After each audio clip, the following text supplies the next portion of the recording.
Bonjour et bienvenue dans le nid de Doudou. Moi, c'est Baba, la petite voix. J'aimerais te présenter mon ami Doudou. Il est là, juste devant toi.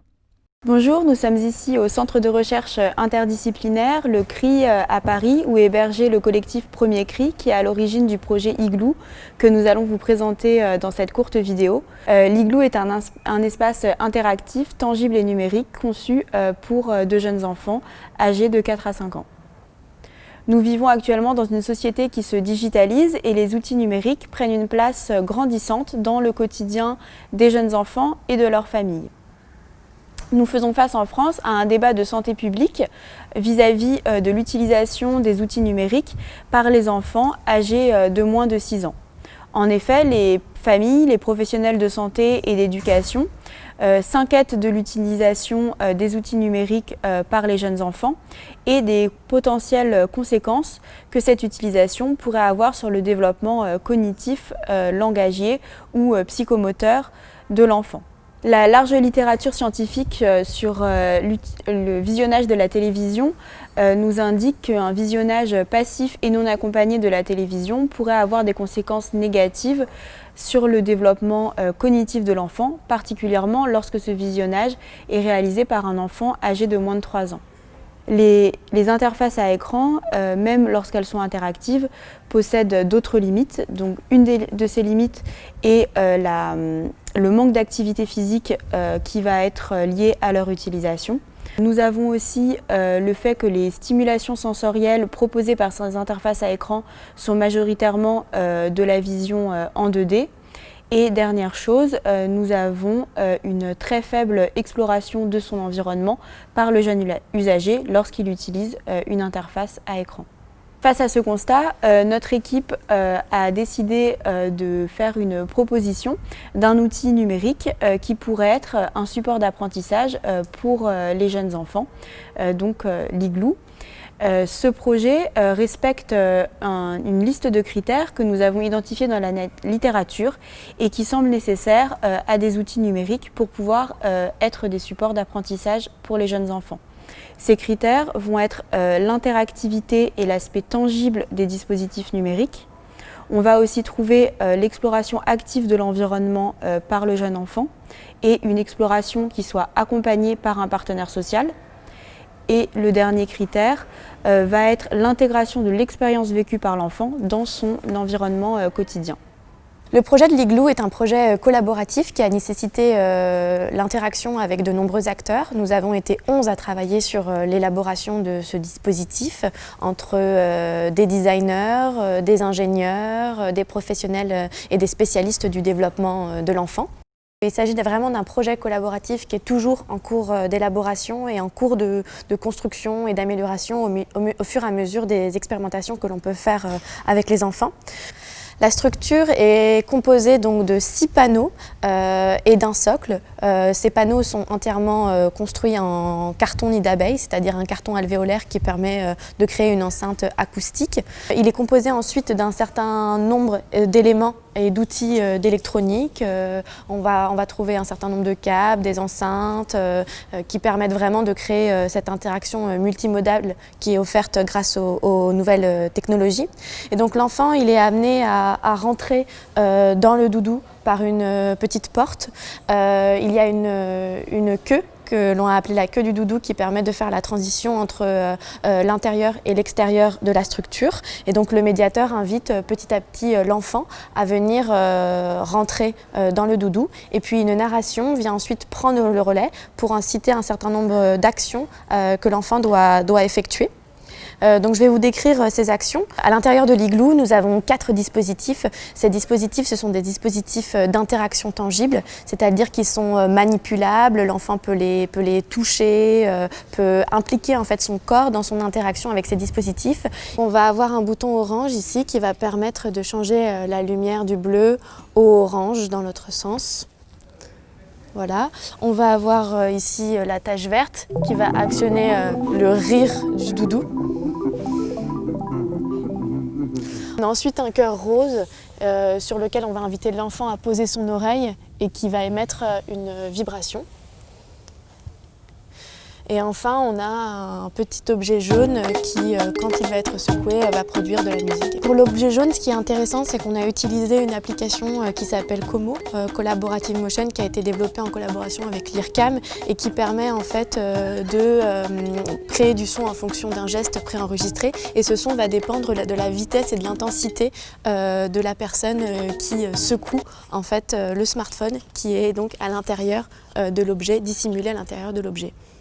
Et donc on l'a pensé en fait comme un mini haut-parleur que l'enfant peut venir secouer pour faire de la musique. Donc on a vraiment construit ce qu'on appelle en design un scénario pédagogique, c'est-à-dire que c'est une notion qui est beaucoup utilisée en interaction humain-machine et en design d'interaction en général, qui permet en fait de designer, de dessiner, de construire les différentes étapes d'une expérience vécue par un usager, donc ici par rapport à l'enfant. Dans un scénario pédagogique, il y a 3 éléments clés. Il y a donc en premier lieu le dispositif, comme le dispositif par exemple de l'Igloo. Il y a ensuite une narration, donc l'ensemble des étapes qui guident l'usager vers différentes actions. Et le 3e élément extrêmement important, c'est le médiateur ou la médiatrice, c'est-à-dire cette personne qui va inviter l'usager, ici l'enfant, à vivre l'expérience. Donc ici, le rôle du médiateur, il est extrêmement important. Donc le médiateur ou la médiatrice, c'est vraiment quelqu'un qui va inviter l'enfant à rentrer dans l'espace, qui va lui indiquer la première action à effectuer et qui sera également à la sortie pour récupérer l'enfant et pour aussi discuter avec lui et enchaîner toute une discussion qui permettra à l'enfant d'avoir une espèce de réflexivité en fait sur son expérience. Le médiateur, c'est également la personne qui va contrôler la narration, c'est-à-dire qui va faire défiler les différentes étapes grâce en fait à un iPad qui contrôle l'ensemble des actions. Et à tout moment, effectivement, le médiateur peut choisir si l'enfant ne se sent pas bien, d'arrêter l'action, ou alors, si tout va bien, de passer de la première à la deuxième étape, etc., tout au long de la narration et du scénario pédagogique qui a été pensé en amont. La suite pour l'Igloo est de maintenant tester sa faisabilité, donc de voir si l'Igloo est utilisé par les jeunes enfants comme nous l'espérons. Donc pour ça, nous allons réaliser une expérience pilote sur une quinzaine d'enfants âgés de 4 à 5 ans. Cette expérience pilote sera réalisée au sein de notre institut de recherche lors d'ateliers numériques pour les jeunes enfants. Le but étant que l'expérience vécue par les enfants lors de leur rencontre avec l'Igloo soit la plus naturelle possible. Et donc on a décidé pour cela d'éviter qu'ils viennent au laboratoire qui peut être un environnement stressant pour eux ou pour les personnes qui les accompagnent et de faire ces expérimentations au sein d'une journée ludique et agréable pour l'enfant. Cette expérience pilote va nous permettre de nous assurer que les jeunes enfants sont capables d'utiliser l'Igloo comme nous l'avons espéré, c'est-à-dire que pour chacun des 4 dispositifs, que les enfants soient capables de réaliser le geste attendu, c'est-à-dire le geste qui va donner le retour sensoriel. Pour ça, nous allons mesurer pour chaque dispositif le pourcentage d'enfants ayant réalisé au moins une fois le geste permettant d'obtenir un retour sensoriel. La deuxième chose que nous espérons mesurer avec ces expériences pilotes est l'appréciation par les enfants de l'expérience vécue dans l'Igloo. Pour cela, nous allons réaliser à la suite des expérimentations des entretiens semi-dirigés avec chaque enfant pour mesurer leur appréciation de l'Igloo. Malheureusement, nous n'avons pas pu réaliser ces expériences pilotes au printemps 2020 comme cela a été prévu pour cause de la crise sanitaire et nous espérons pouvoir les réaliser dans les mois qui viennent. Bravo! Tu vas voir, c'est un jouet un peu magique. Il fait de la musique. Secoue-le pour écouter le bruit qu'il fait.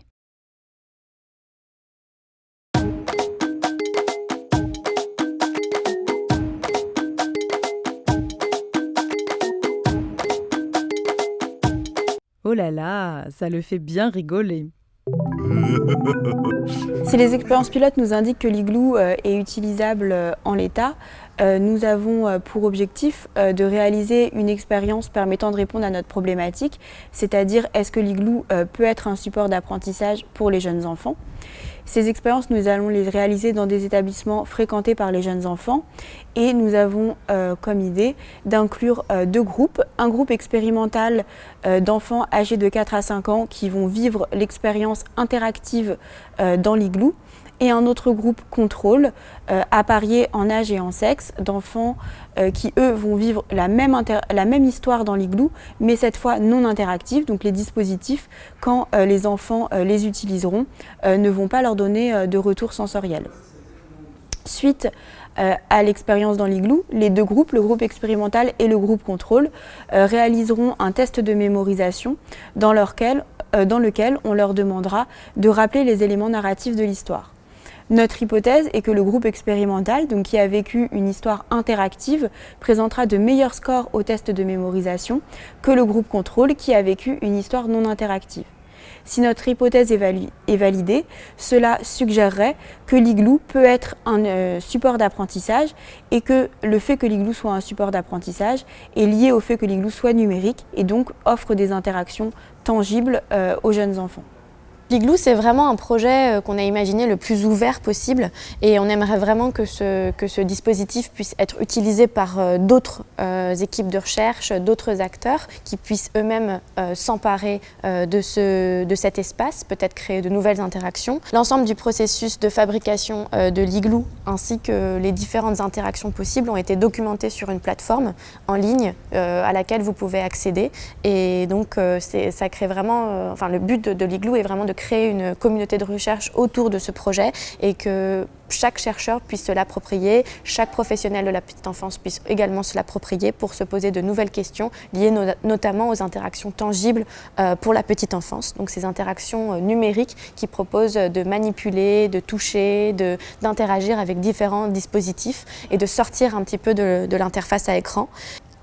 Et enfin, nous aimerions vraiment remercier l'ensemble des membres de l'équipe de l'igloo, Zoé Aegerter, Muriel Collagrande, Marjorie Collin, Claire Elio, Vendry Eus, Simon Hill et Simon Juif, qui font partie aussi pour certains de deux collectifs qui sont Ovaome et les causeuses électroniques. Et enfin, nous aimerions remercier nos mécènes, c'est-à-dire la fondation Mustela pour laquelle nous avons gagné le prix de recherche action en 2019, ainsi que le ministère de l'Éducation nationale et de la jeunesse qui nous a beaucoup aidés dans l'élaboration de ce projet et enfin le CRI qui nous aide et qui nous accueille et qui a accueilli le workshop qui a permis la création de cet espace et de ce dispositif.